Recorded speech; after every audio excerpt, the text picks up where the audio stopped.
ಸರಿ ಈ ಕಡೆ ಕರ್ಕೊಂಡ್ಬಿಡ್ರಪ್ಪ ಮೇಡಮ್, ಈ ಕಡೆ ಬಂದ್ಬಿಡಿ. ಈಗ ಒಂದು ನಿಮಿಷ ಕಟ್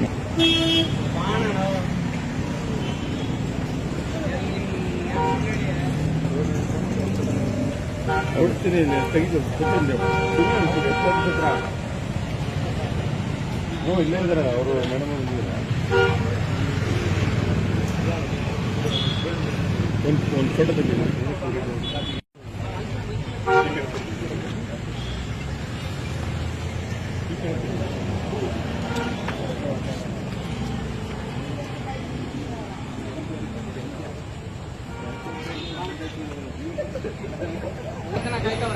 ನೀನು ಬೆಳಗ್ಗೆ 4-5 ಇರುತ್ತಾ? ನಾನು ಬೆಳಿಗ್ಗೆ 6 ಗಂಟೆಲ್ಲೇ ಮನೆ ಬಿಟ್ಟವನು, ನೀನು ಹೇಳ್ತೀಯ.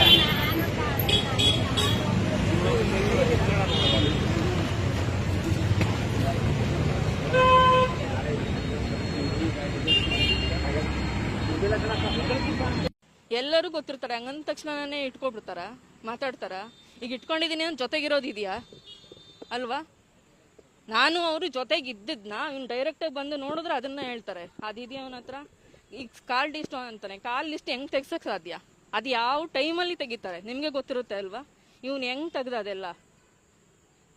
ಇವನು ಇದೆ, ನಾನು ಹೇಳಿದೆ ಅಲ್ಲ, ಒಂದು ಹುಡುಗಿ ಇಟ್ಕೊಂಡು ಇವನು, ನನಗೆ ಅವಳಿಗೂ ಮದುವೆ ಆಗಿದೆ, ಇವನ್ ತರ ಒಂದು ಹೆಣ್ಣಿನ ಜೀವನ ಹಾಳು ಮಾಡಕ್ ನನ್ಗೆ ಇಷ್ಟ ಇಲ್ಲ. ಅವಳಿಗೂ ಮದುವೆ ಆಗಿದೆ, ಅವ್ಳು ತೆಗಿಸಿ ಅವನದೇ ಡೀಟೇಲ್ಸ್ ತೆಗಿಸಿ, ಅವನು ಏನೆಲ್ಲ ಹುಡುಗಿ ಜೊತೆ ಮಾಡ್ತಿದ್ದ ಪ್ರತಿಯೊಂದು ಇದೆ.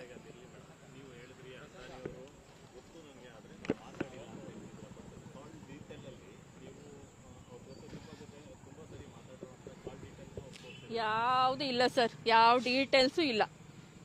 ಅಂದ್ರೆ ನನ್ನ ಹತ್ರ ಫೋನೇ ಕೊಟ್ಟಿರ್ಲಿಲ್ಲ ಅವನು. ನೀನ್ ನನ್ನ ಫೋನಲ್ಲೇ ಮಾತಾಡ್ಬೇಕು ನಿನ್ನ ಮನೆಗೆ ಅಂತೇಳಿ ಅವನ ಫೋನಲ್ಲಿ ವಿತ್ ರೆಕಾರ್ಡು. ಅವ್ನ ಮನೇಲಿ ಏನೇ ಹಿಂಸೆ ಕೊಟ್ರು ನಾನು ನನ್ನ ಮನೆಗೆ ಹೇಳಂಗಿಲ್ಲ. ಅವ್ನು ಕೊಟ್ಟರು ನಾನು ಹೇಳ್ಕೊಂಡಿಲ್ಲ, ಯಾಕೆಂದ್ರೆ ನಾನು ನೋಡಿ ಮದುವೆ ಮಾಡ್ಕೊಂಡಿದ್ದು, ನಾನು ತೋರಿಸಿದಕ್ಕೆ ಅವ್ರು ಮಾಡಿದ್ದು. ಇಲ್ಲ ಸರ್, ಜೂನಲ್ಲಿ ನಾನು ನೋಡಿ ಹೋಗಿದ್ದವನು, ಮದುವೆ ಆಗಿದ್ದು ನವೆಂಬರ್. ಅಲ್ಲಿ ತನಕ ಅವ್ನು ಏನ್ ಮಾಡ್ತಿದ್ದ? ಈಗ ನನ್ಗೇನೋ ಬೇರೆ ತರ ಇದೆ ಅಂದ್ರೆ ಅವ್ನು ಬಂದು ಕಂಡಿಡಿಬೋದಿತ್ತು. ನಮ್ಮ ಊರಿಗೆಲ್ಲ ನಾನು ಬೇಲಿ ಹಾಕಿರ್ಲಿಲ್ಲ ಅಲ್ವಾ? ನಮ್ಮೂರವ್ರು ಇಬ್ರು ಮದುವೆ ಆಗಿದ್ದಾರೆ, ಅವ್ರ ಊರ್ಗೆನೇನೆ ಅವ್ರು ಕೇಳ್ಬೋದಿತ್ತು ಆ ಹುಡುಗಿಗೆ ಅಂತ. ನಾವು ಬಲವಂತ ಮಾಡ್ಕೊಂಡಿಲ್ಲ. ಇವ್ನು ಕುಡಿತಾನೆ ಇಲ್ವಾ ಅಂತ ಅವ್ನು ಕೇಳ್ದೆ. ಇನ್ನೊಂದ್ಸರಿಗೆ ಏನೋ ಯಾವಾಗ್ಲೂ ಅವನೇ ಫೋನ್ ಮಾಡಿ ಒಂಥರ ಕುಡ್ದೋರ್ ತರ ಮಾತಾಡ್ದ. ಅವ್ರ ಅಮ್ಮನ್ಗೆ ಹೇಳ್ದೆ, ನಿಮ್ ಮಗ ಕುಡಿತಾನೆ ಅನ್ಸುತ್ತೆ, ನನ್ ಒಪ್ಕೊಳ್ಳಲ್ಲ, ಇನ್ನು ಎಂಗೇಜ್ಮೆಂಟ್ ಆಗಿಲ್ಲ ಏನಿಲ್ಲ, ನೋಡೋಗಿದ್ರು. ಇಲ್ಲ ನನಗೆ ಬೇಡ ಅಮ್ಮ ಅಂದಿದ್ದಕ್ಕೆ ರಾತ್ರಿ ಬಂದ್ಬಿಟ್ಲು. ಇಲ್ಲ ನನ್ನ ಮಗ ಸುಮ್ಮನೆ ಎಲ್ಲೋ ತಮಾಷೆ ಮಾಡಿರ್ಬೇಕು, ಅವ್ನಿಗೆ ಯಾವುದೇ ಚಟಗಳಿಲ್ಲ ಅಂತ. 108 ಚಟಗಳಿದೆ ಅವನಿಗೆ. ಈ ಸೊಪ್ಪು ತರ ಸಿಗುತ್ತೆ ಗೊತ್ತಾ, ಅದು ನನಗೆ ಗೊತ್ತಿಲ್ಲ ಏನು ಅಂತ. ಅವ್ನ ಪ್ಯಾಂಟ್ ಜೋಬಲ್ಲಿ ಯಾವಾಗಲೂ ಅದಕ್ಕೆ ಏನೋ ಒಂದು ಪೆಟ್ನ ಇಟ್ಕೊಂಡಿದ್ದಾರೆ ಅವ್ರ ಹುಡುಗರು. ಫೋನ್ ಮಾಡಿದ ತಕ್ಷಣ ಹೋಗೋನು, 3 ದಿನ 4 ದಿನ ಬರ್ತಿರ್ಲಿಲ್ಲ. ಈ ಜಾಸ್ತಿ ಅವನು ಶ್ರೀರಾಮ್ಪುರದಲ್ಲಿ ಇರೋನು. ಪ್ರತಿ ಸರಿನೂ ನನ್ನ ಹತ್ರ ಬಂದು ಹೇಳೋದು, ನೀನೇನು ಜಾಸ್ತಿ ಮಾಡಿದ್ರೆ ನಾನು ರೋಡಿ ಕಡೆ ಇರೋನು, ನನಗೇನು ಪೊಲೀಸ್ ಸ್ಟೇಷನ್ ಹೊಸದಲ್ವೇ ಇಲ್ಲ, ಮಾವನ ಮನೆ ಇದ್ದಂಗೆ, ಹೋಗು. ನಾನು ಇನ್ನೆಲ್ಲಿಗೆ ಹೋಗ್ಬೇಕು? ಈಗ ಸ್ಟೇಷನ್ಗೆ ಹೋದ್ರೆ ಏನಂತಾರೆ, ನಿಮ್ಗೆ ಇಷ್ಟ ಇಲ್ವಾ, ಹೋಗಿ ಕೋರ್ಟ್ಗೆ ಹೋಗಿ ಡೈವರ್ಸ್ ತಗೊಳ್ಳಿ ಅಂತಾರೆ. ಈ ಕೋರ್ಟ್ಗೆ ಹಾಕಿದ್ದವನು ಅವನು ಅಂದಮೇಲೆ ಬಂದು ತಗೋಬೇಕಲ್ವಾ? ಅದಕ್ಕೆ ನಿಮ್ಮ ಮೂಲಕ ಹೇಳ್ತಾ ಇದ್ದೀನಿ, ಈ ಸೆಕೆಂಡೇ ಬರಲಿ ಅವನು.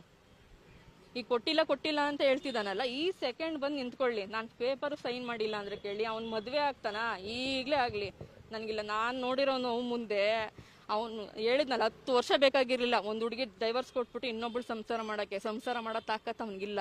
ಒಂದು ಮಗು ಸಾಕೋ ತಾಕತ್ತಿಲ್ಲ. ಡಿವೋರ್ಸ್ ನಡೀತಾ ಇದೆ. ಇವ್ನು ಬರ್ದೇ ಇರೋದ್ರಿಂದ ಅದು ಹಾಗೇ ಇದೆ. ಇವ್ನು ಬರ್ತಾನೆ ಬರಲ್ಲ, ಅದು ಹೇಳಿಲ್ವಾ, ಮಗು ಬೇಕು ಅಂತ ಬರ್ತಾನೆ. ಆ ಮಗುಗೆ ಏನಾದರೂ ಮೇಂಟೆನೆನ್ಸ್ ಕಟ್ಕೊಡು, ಫೀಸ್ ಕಟ್ಕೊಡು ಅಂದಾಗ ನಾನೆಲ್ಲಿ ತಂದ್ಕೊಡ್ಲಿಲ್ಲ ಅಂದಮೇಲೆ ಏನಕ್ಕೆ ಬೇಕು ಮಗು? ಈಗ ಕೇಳ್ತಿದ್ದಾನಲ್ವಾ ನಿಮ್ಮ ಎದುರಿಗೆಲ್ಲ, ನನ್ನ ಮಗುನೂ ಕರ್ಕೊ ಬರ್ತೀನಿ, ಏನು ಮಾಡಿದಾನೆ ಕೇಳಿ. ಏನು ಮಾಡಲಿಲ್ಲ ಅಂದ್ರೆ ಈಗ ಕೋರ್ಟ್ ಪ್ರಕಾರ ಹೋಗೋಣ ಸರ್. ಈಗ ಅವನು, ನಾನು ಹೇಳ್ತಿದ್ದೀನಲ್ಲ ಸರ್, ಅವನು ಫಸ್ಟ್ ಯೂಟ್ಯೂಬಲ್ಲಿ ಬಂದಾಗ್ಲೂ ನಾನು ಆಚೆ ಬಂದಿಲ್ಲ. ಕಾರಣ ನನ್ನ ಮಗ. ಅವನೇನೆಲ್ಲ ಬಿಟ್ಟು ನಿಂತಿದ್ದಾನೆ. ನನಗೆ ನನ್ನ ಮಗನ ಜವಾಬ್ದಾರಿ ಇದೆ. ನಾಳೆ ನನ್ನ ಮಗನ ಮನ್ಸಿಗೆ ಹಾಳಾಗುತ್ತೆ ಅಥವಾ ಅವನು ಪರಿಣಾಮ ಬೀರುತ್ತಿದ್ರಿಂದ ಅಂತಾಗಿ ಎದ್ದು ಒಳಗಡೆ ಇದ್ನ ಹೊರತು ಇವ್ನಿಗೆ ಎದ್ರಕೊಂಡು ಹೋಗಿಲ್ಲ. ಇವನು ಎಷ್ಟೇ ಮರ್ಯಾದೆ ತಗೋಬೋದು, ಇದರಿಂದ ನನಗೆ ಮರ್ಯಾದೆ ಹೋಗಿಲ್ಲ. ಯಾವತ್ತು ಗೊತ್ತಾ ನನಗೆ ಮರ್ಯಾದೆ ಹೋಗೋದು? ನಾನು ಎತ್ತು ಮಗ ನೀನು ಸರಿಯಿಲ್ಲ ಅಮ್ಮ ಅಂತಾನಲ್ಲ, ಅವತ್ತು ನನಗೆ ಹೇಳಲಿ. ಇವನು ಅಲ್ಲ, ಸಾಕೋಕ್ಕಾಗದೆ ಯೋಗ್ಯತೆ ಇಲ್ದಾನೆ ರೋಡಲ್ಲಿ ಬಿಟ್ಟೋದವನೇ ಹಿಂಗೆ ಆಡ್ತಿರ್ಬೇಕಾದ್ರೆ ಮರ್ಯಾದೆಯಿಂದ ನನ್ನ ಮಗನ ಸಾಕ್ತಾ ಇದ್ದೀನಿ. 13 ವರ್ಷ ಬೆಳೆಸಿದ್ದೀನಿ. ಈಗ 13 ವರ್ಷ ಒಂದು ಮಗುದು ಒಂದು ಸ್ಕೂಲ್ ಫೀಸ್ ಆಗಲಿ ಎಷ್ಟು ಖರ್ಚಿರುತ್ತೆ ಒಂದು ವರ್ಷಕ್ಕೆ ನೋಡ್ಕೊಂಡು ಹೋಗ್ತಿದ್ದೀನಿ. ಅವನು ಒಂದು ಪೆನ್ಸಿಲ್ ಇದಿಲ್ಲ. ಏನಕ್ಕೀಗ ಈ ಥರ ಎಲ್ಲ ತಗೊಂಡು ಏನು ಒಬ್ರು ಇಟ್ಕೊಂಡೇ ಒಬ್ರು ಸಂಸಾರ ಮಾಡ್ತಾರ, ಜೀವನ ಮಾಡ್ತಾರ? ಮರ್ಯಾದೆ ತೆಗಿಬೇಕು ಅಂದ್ರೆ ಈ ತರ ತೆಗೆದು ಬದುಕ್ಬೇಡಿ. ನಾನು ಯಾರಿಗೆ ಹೇಳ್ತಿದ್ದೀನಿ, ಎಲ್ಲ ಗಂಡು ಮಕ್ಳೇ ಆಗಲಿ ಯಾರೇ ಆಗಲಿ, ನಿಮಗೆ ಸಾಕೋ ತಾಕತ್ತಿದ್ರೆ ಮಾತ್ರ ಮದುವೆ ಮಾಡ್ಕೊಳ್ಳಿ. ಹಿಂಗೆ ಕಂಡವ್ರ ಹೆಣ್ಮಕ್ಳು ಸಿಕ್ಕಿದ್ರು ಅಂತ ಬೇಕಾದಾಗ ಯೂಸ್ ಮಾಡ್ಕೊಂಡು ಬೇರೆಯವ್ರ ಹತ್ರ ಬೇರೆಯವ್ರ ಸಂಬಂಧ ಬೆಳೆಸ್ಬೋದಿತ್ತು. ಅಂದಾನಿಯವ್ರನ್ನೇ ಪರ್ಟಿಕ್ಯುಲರ್ ಆಗಿ ಏನಕ್ಕೆ ನಿಮ್ಮ ಜೊತೆ ಅದು ಅವನ್ನೇ ಕೇಳಬೇಕು. ನಾನು ಹೇಳ್ತಾ ಇದ್ದೀನಲ್ಲ, ನನಗೂ ಅದಕ್ಕೆ ಯಾವುದು ಸಂಬಂಧನೇ ಇಲ್ಲ ಅಂತ ಹೇಳ್ತಿದ್ದೀನಿ. ಈಗ ನಾನು ಹೇಳ್ತಿದ್ದೀನಿ, ಅದು ಯಾವುದೋ ಒಂದು ಹುಡುಗಿ ಇಟ್ಕೊಂಡಿದ್ದ ಅದು ಎಲ್ಲ ತಿಳಿಸ್ಲಿ. ಈಗ ಹೇಳ್ತಿದ್ದೀನಲ್ಲ, ಕಾನೂನು ಮೂಲಕನೇ ಹೋಗ್ತೀನಿ ನಾನು. ಅವನ ಥರ ಎಲ್ಲೋ ಕದ್ದು ನಿಂತ್ಕೊಂಡು ವೀಡಿಯೋ ಮಾಡ್ಬಿಟ್ಟು ಈಗ ಯೂಟ್ಯೂಬ್ ಮಾಡಿದ 15 ದಿನ ಪತ್ತೆ ಇಲ್ಲ. ಈಗೆಲ್ಲ ಸರಿ ಇದ್ದಿದ್ರೆ ಎದುರುಗಡೆ ಬರ್ಬೋದಿತ್ತಲ್ವ? ಬಂದೇ ಇಲ್ಲ ಅವನು, 15 ದಿನ ಕಾಣಿಸಿಲ್ಲ. ಅವನು ಎಲ್ಲೋಗಿದ್ದ? ಈಗ ನಾನು ಕರೆಕ್ಟ್ ಇದ್ದೀನಿ ಅಂದಮೇಲೆ ವೀಡಿಯೋ ಮಾಡಿಬಿಟ್ಟ ಯೂಟ್ಯೂಬಲ್ಲೆಲ್ಲ ಅವನದೇನೇ.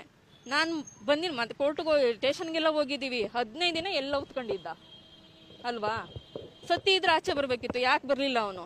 ಮತ್ತೆ ಈಗ ಬಂದಿದ್ದಾನೆ, ಈಗ ಕೋರ್ಟ್ ಹತ್ರ ಹೋಗ್ಬೇಕು. ಈಗ ನಿಮ್ಮ ಹತ್ರನೇ ನೀವು ಡೈವರ್ಸ್ ಕೊಡಿಸಿ ಅಂದ್ರೆ ನನಗೆ ಕೊಡ್ಸಿರಾ ನೀವು? ನಾನು ಎಲ್ಲಿ ಹೋಗ್ಬೇಕು? ಎಲ್ಲಿ ಹೋಗ್ಬೇಕು? ಅಲ್ಲಿ ಹೋದ್ರೆ ತಾನೇ ನಂಗೆ ಡೈವರ್ಸ್ ಸಿಗೋದು. ನಿಮ್ಮ ಹತ್ರ ಬಂದು ಸಿಗುತ್ತಾ? ಅವನೇನಕ್ಕೆ ಬಂದ? ಈಗ ನಿಮ್ಮ ಹತ್ರನೇ ಬಂದಿದ್ದಾನೆ, ನಿಮ್ಮ ಮುಂದೆನೇ ನಾನು ಕೊಡ್ತೀನಿ. ಅದು ಯಾವ ಪೇಪರ್ ತೊಗೊಬರ್ಲಿ ನಾನು ಸೈನ್ ಮಾಡಿಕೊಡ್ತೀನಿ. ಮತ್ತೆ ಹೇಳಿದ್ನಲ್ಲ, ಅವಳು ಯಾವ್ರ ಮದುವೆ ಆಯ್ತಾನೋ ಆಗಲಿ, ನಂದು ಯಾವುದೂ ಇಲ್ಲ. ಒಟ್ಟು ನನ್ನ ಮರ್ಯಾದೆ ಕಳೆದಿದ್ದಾನೆ. ಇವತ್ತು ನಾನು ನನ್ನ ಮಗನಿಗೋಸ್ಕರ ಇಷ್ಟು ದಿನ ನಾನು ಒಳಗಡೆನೇ ಇದ್ದೆ, ನಾನು ಆಚೆ ಬಂದಿಲ್ಲ. ಈಗ ಬಂದಿದ್ದಾಗಿದೆ, ನಾನು ಕಾನೂನು ಮೂಲಕ ಹೋರಾಡ್ತೀನಿ. ಬೇರೆ ಥರ ಹಿಂಬಾಗಿಲಿಂದನೋ ಅಥವಾ ಬೇರೆ ಅವ್ನು ಮಾಡ್ತಾನಲ್ಲ ಎಲ್ಲೋ ಕದ್ದಿ ಮುಚ್ಚಿ ಹೋಗೋದು ಅದು ಮಾಡಲ್ಲ. ಏನು ಕಾನೂನು ಪ್ರಕಾರ, ಕಾನೂನಿಗಿಂತ ದೊಡ್ಡವ್ರು ಯಾರು ಇಲ್ಲ ಅಲ್ಲ. ಕಾನೂನು ಮೂಲಕನೇ ನಾನು ಇದು ಮುಂದುವರಿತೀನಿ. ನಾನು ಇದು ಬಿಡಲ್ಲ ನಾನು. ಯಾಕೆಂದರೆ ನನ್ನ ಮಾನ ಪ್ರಶ್ನೆ ಇದು. ನಾಳೆ ನನ್ನ ಮಗನಿಗೆ ಇದು ಬರಲ್ವಾ? ಆಗಲ್ವಾ ಹೇಳಿ? ಒಂದು ಮಗು, ಅವ್ನಿಗೆ ಇವಾಗ 13 ವರ್ಷ. ನಾನು ಹೇಳ್ತಾ ಇದ್ದೀನಲ್ಲ, ಇವ್ನು ಯಾವುದೇ ತಾಗೂ ನಾನು ತಲೆ ಕೆಡಿಸ್ಕೊಳ್ಳಲ್ಲ. ಯಾಕೆಂದರೆ ಇವ್ನ ಕತೆಗಳೆಲ್ಲ ನಾನು ನೋಡಿದ್ದೀನಿ, ನಾನು ಅನುಭವಿಸಿದ್ದೀನಿ. ಯಾವ್ದು ನನ್ನ ಶತ್ರುಗಳಿಗೂ ಈ ಥರ ಫ್ಯಾಮಿಲಿ ಬೇಡ. ಮೇನು ಅವಳ ತಂಗಿ, ಅವಳ ಅಮ್ಮ, ಇವನು 3 ಜನ ಸೇರಿ ನನಗೆ ಕೊಟ್ಟಿದ್ದು. ಅವ್ರ ಅಪ್ಪ ತುಂಬ ಒಳ್ಳೆಯವರು, ಅವ್ರು ತೀರ್ಕೊಂಡ್ರು. ಅವ್ರು ಇರೋ ತನಕ ಅಷ್ಟೇ. ನನಗೆ ಪ್ರೆಗ್ನೆಂಟು ಸರ್, 3 ತಿಂಗಳು ಪ್ರೆಗ್ನೆಂಟು. ಊಟ ಕೊಟ್ಟಿಲ್ಲ ನನಗೆ. ನನ್ನ ಗಡ್ಡೆ ತಿನ್ಕೊಂಡು ಇಳು ಅಂತೇಳಿ ಟ್ಯಾಂಕ್ ನೀರು ಬರುತ್ತೆ ಗೊತ್ತಾ ವಾಶ್ರೂಮ್ಗೆ, ನೀರು ಅದನ್ನ ಹಿಡ್ಕೊಂಡು ಕುಡ್ದಿದ್ದೀನಿ ನಾನು. ಎಷ್ಟು ದಿನ ಹಸ್ಕೊಂಡಿರೋಕ್ಕಾಗತ್ತೆ? ನಮ್ಮಪ್ಪ ರೈತನೇ. ನಾವು ಒಂದಿನ ಊಟ ಇಲ್ಲದೆ ನಾವಿಲ್ಲ. ನಮ್ಮಪ್ಪ ನಮ್ಮ ಮನೇಲಿ ರಾಣಿತನನೇ ಸಾಕಿರೋದು. ಊಟ ಕೊಡ್ದನೇ ನನ್ನನ್ನು ಅಷ್ಟನ್ನ ಅಳಿಸೋದು. ಇವನು ಕೇಳಿದ್ರೆ ನನಗೆ ಹೊರಗಡೆದೇ ಟೆನ್ಷನ್ ಇರುತ್ತೆ. ನೀನು ಹೆಂಗಾದ್ರೂ ಮಾಡ್ಕೊ. ಅವಳು ಮಗಳ ಮನೆ ಎದುರುಗಡೆ ಹೋಗಿ ಮಾಡ್ಕೋತೀನ, ನಾನು ಎಲ್ಲಿ ಹೋಗ್ಬೇಕು? ನನಗೆ ಅಕ್ಕಪಕ್ಕ ಅಪ್ಪ ಅಮ್ಮ ಇದ್ದಾರ ಕೊಡೋಕ್ಕೆ? ಬಸ್ರಿ ಸರ್, ಮಗು ಹೊಟ್ಟೆಲಿರೋ ಮಗು ಅವನದಲ್ವಾ? ಬರೀ ನೀರು ಕುಡ್ಕೊಂಡಿದ್ದೀನಿ. ಕೊನೆಗೆ ಯಾರೋ ಅವ್ರು ಇಲ್ದಿರೋ ಟೈಮಲ್ಲಿ ರೋಡಲ್ಲಿ ಯಾರೋ ಹೋಗೋರ ಹತ್ರ ಫೋನ್ ಇಸ್ಕೊಂಡು ನಮ್ಮ ಮನೆಗೆ ಫೋನ್ ಮಾಡಿ, ನೀವು ಬಂದಿಲ್ಲ ಅಂದ್ರೆ ಇನ್ನು ಒಂದೇ ದಿನ ನಾನು ಸತ್ತೋಗ್ತೀನಿ ಅಂತ ಹೇಳ್ದೆ. ಆಗ ನಮ್ಮಪ್ಪ ಪಾಪ ಅವ್ರು ಪೊಲೀಸ್ ಒಳ್ಳೆಯವರಲ್ಲ. ನಿಮ್ಮ ಮಾವ ತಿಥಿ ಮುಗಿದ ತಕ್ಷಣ ಕರ್ಕೊಂಡು ಹೋಗ್ಬಿಡ್ತೀವಿ ಇರವ ಅಂತೇಳಿ ಆ ತಿಥಿ ಮುಗಿದ ತಕ್ಷಣ ನಾನು ಕರ್ಕೊಂಡು ಹೋದ್ರು. ಅಕಸ್ಮಾತ್ ಇಲ್ಲಿ ತನಕ ಇದ್ದಿದ್ರೆ ನಾನು ಇಲ್ಲ, ನನ್ನ ಮಗುನೂ ಇಲ್ಲ. ಅವ್ರ ಅವ್ವನೇ ಇದಕ್ಕೆ ಮೇಯ್ನು. ಸಾಯಿಸಿ ಬಿಡು. ಕೊಟ್ಟಿದ್ದೀನಿ. ಇಲ್ಲಿ ಅವನು ಒಡವೆಗಳೇ ಇದೆ ಅಲ್ವಾ, ನಾನು ಏನು ತಗೊಂಡಿಲ್ಲ ಅಂತಾನೆ. ನಾನು ಎಷ್ಟು ಒಡವೆಗಳು ತಗೊಂಡಿದ್ದೆ, ಅದು ಬೆಂಗಳೂರಲ್ಲಿ ಇದೆ, ಅದು ಇದೆ, ಕಾಪಿ ಇದೆ. ನೆಕ್ಸ್ಟ್ ಈಗ ಯೂಟ್ಯೂಬಲ್ಲೆಲ್ಲ ಬಿಟ್ಟ, ಅದಿದೆ. 6 FIR ಇದೆ ಅವನ ಮೇಲೆ ಅಲ್ಲ, ಪ್ರತಿಯೊಂದು ಇದೆ ಡೀಟೇಲ್ಸ್. ಅವನು ಏನೇನು ಸುಳ್ಳು ಹೇಳಿದಾನೆ, ಅವನು ಬಾಯಿಲ್ ಸುಳ್ಳು ಹೇಳಿರ್ಬೋದು, ನನ್ನ ಹತ್ರ ರೆಕಾರ್ಡ್ ಇದೆ. ಹೇಳಲಿಲ್ವಾ? ಹಾಂ, ಈಗ ಕಮಿಷನ್ ಕೊಟ್ಟಿದ್ದೀನಿ ನಾನು. ಇಲ್ಲಿ ಪೊಲೀಸು SP ಕೊಟ್ಟಿದ್ದೀನಿ ನಾನು. ಇಲ್ಲಿ ತಗೊತೀನಿ, ಈಸ್ಕೊಂಡಿದ್ದಾರೆ, ಮಾತಾಡ್ತೀನಿ ಅಂತ ಹೇಳಿದ್ದಾರೆ. ಅದೇ ಮತ್ತೆ ಈಗ ನಿಮ್ಮ ಹತ್ರ ಮಾತಾಡ್ತಿದ್ದೀನಿ. ಇನ್ನು ನೆಕ್ಸ್ಟ್ ಹೇಳಿದಲ್ಲ, ಇನ್ನು ಕೋರ್ಟ್ ಮುಖಾಂತರ ನಮ್ದು ಏನಿದೆ ಅದನ್ನು ಪರಿಹಾರ ಮಾಡ್ಕೊಂಡು ನಿಮ್ಮ ಮುಂದೆನೇ ಹೇಳ್ತಾ ಇದ್ದೀನಿ. ನೆಕ್ಸ್ಟ್ ಅವ್ನು ಕೋರ್ಟಿಗೆ ಬಂದಿಲ್ಲ ಅಂದ್ರೆ ನಾನು ನಿಮ್ಮ ಮುಂದೆನೇ ಬರ್ತೀನಿ, ಆಯಿತಾ? ಈಗ ಹೇಳಿದ್ದಾನೆ ಕೊಡಲ್ಲ ಅಂತ, ಈಗಲೇ ಕಳಿಸಿ. ಈ ಸೆಕೆಂಡಲ್ಲಿ ಕೊಡೋಕೆ ನಾನು ರೆಡಿ ಇದ್ದೀನಿ. ನಾವು ಯಾವುದೇ ಲಕ್ಷ ಕೇಳಿಲ್ಲ. ಅವನು ಎಂಥವನು ಅಂತ ಗೊತ್ತಿದೆ. ನಾನು ಈಗಲೇ ಹೇಳಿದ್ದು ಅಷ್ಟು ಅವನ ಹತ್ರ ಬೇಡ. ನನ್ನ ಒಡವೆಗಳೇನಿದೆ, ನಮ್ಮ ಅಪ್ಪ ಅಮ್ಮ ಏನು ಮದುವೆ ಖರ್ಚು ಮಾಡಿದ್ದಾರೆ ಅದನ್ನು ಕೊಟ್ಬಿಟ್ಟು ನೀನು ತಗೊಂಡೋಗು. ನಿನ್ನ ದುಡ್ಡು ಅಂತ ನನಗೆ ಬೇಡ ಅಂತಲೇ ಹೇಳಿದ್ದೀನಿ ನಾನು. ಇವ್ನು ಹೆಂಗೆ 20 ಲಕ್ಷ 30 ಲಕ್ಷ ಕೇಳ್ತಾರೆ ಅಂತ ಹೇಳ್ದ? ನನಗೆ ಇನ್ಯಾವುದು ಯೋಚನೆ ಇಲ್ಲ ಸರ್. ನಾನು ಪ್ರೆಗ್ನೆಂಟಲ್ಲಿ ಒಂದು ಊಟ ಕೊಡ್ದೇನೆ ನನ್ನನ್ನು ಅಷ್ಟು ಕೊರಗಿಸಿದ್ರೆ ಅವರು ಉದ್ಧಾರ ಆಗ್ತಾರ? ನಾನು ಇಲ್ಲಿವರೆಗೂ ಅದನ್ನೇ ಹೇಳಿದ್ದು, ಕರ್ಮ ಒಂದು ಅನ್ನೋದಿರುತ್ತೆ, ಅದು ಸಾಧಿಸುತ್ತೆ. ಹಾಂ,